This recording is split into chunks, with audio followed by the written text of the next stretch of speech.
ජපානයේ theme එකට සාරි එකක් හදමුද? ඉතින් මේ කස්ටමර්ට ඕන උනේ එයාගේ සාරි එක ජපාන් තීම් එකට හදන්න. ඒ කියන්නේ ෆොලි සකුරා ෆ්ලවර්ස් වලින් සාරි එක ඕනි කියලා තමයි කස්ටමර් රික්වෙස්ට් කරේ. ඊට පස්සේ මෙන්න මේ විදිහට ඉතින් ජපානයේ අයිකන් එකක් වෙච්ච ෆෝජි කන්ද සහ ජපාන් ටවර්ස් මෙන්න මේ විදිහට ටේල් එකට ඕනි කියලා කිව්වා. ඒ වගේම සාරි එක මේ වගේ පර්පල් කලර් ෂේඩින් එකක් කස්ටමර් රික්වෙස්ට් කරා. ඉතින් අපි යාලට ස්කෙච් යවලා මෙන්න මේ විදිහට තමයි ඔඩර් එක කන්ෆර්ම් කරගත්තේ.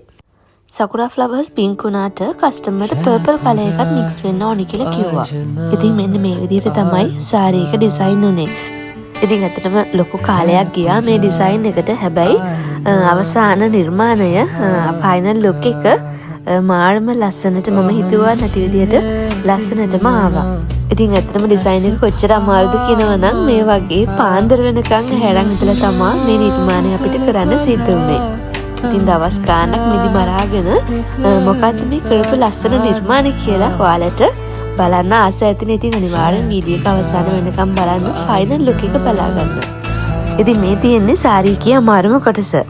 ඉතින් මීට කලින් මේ වගේ නිර්මාණ ඔයාලා මගෙන් දැකලා නැතුව ඇතිනේ. ඉතින් මෙන්න මේ විදිහට තමයි අපි ජපාන් ටාවර් එක ඒ වගේම ෆූජි කන්ද ඩිසයින් කරේ. ඉතින් මේ බිල්ඩින්ස් අපිට 3D ලුක් එකකට ගන්න ඕන වුණා. ස්කෙච් ටයිප් ඒ කියන්නේ normally lines වලින් තමයි outlines වලින් තමයි ගොඩක්ම මේක 3D ලුක් එක අපි ගත්තේ. ඉතින් අතන මේ ටවර්ස් දැක්කම ජපානයට ආදරය කරන ඕන කෙනෙක්ට ජපානේ මතක් වෙනවා ඇති. ඉතින් ජපානයට ආදරය කරන ආස කරන මේ වගේ කස්ටමර් කෙනෙක් තමයි අපිට මේ ඕඩර් එක බාර දුන්නේ. ඉතින් අතන මමත් හරි ආසාවෙන් කරපු නිර්මාණයක්. මොකද අර හැමදාම අඳිනවට වඩා හැමදාම අඳින කෝණයට වඩා වෙනස්ම විදිහක්. ඉතින් අතටම මාත් හරි ආසයි මේ වගේ නිර්මාණ. මොකද මම ලෙවල්ස් කාලේ ඒ වගේම ඊට පස්සෙත් අඳපුව normally buildings ඇඳලා අර landscape parts වගේ. ඉතින් හිතුවේ නෑ කවදාවත් සාරියකට මේ වගේ නිර්මාණයක් කරන්නයි කියලා. ඉතින් ඇත්තටම ඒ කස්ටමර්ත් ගොඩක් වෙනස් විදිහට හිතන කෙනෙක්. ඉතින් එයාගේ වෙනස් නිර්මාණය මෙන්න මේ විදිහට තමයි අපි ඩිසයින් කරලා දුන්නේ.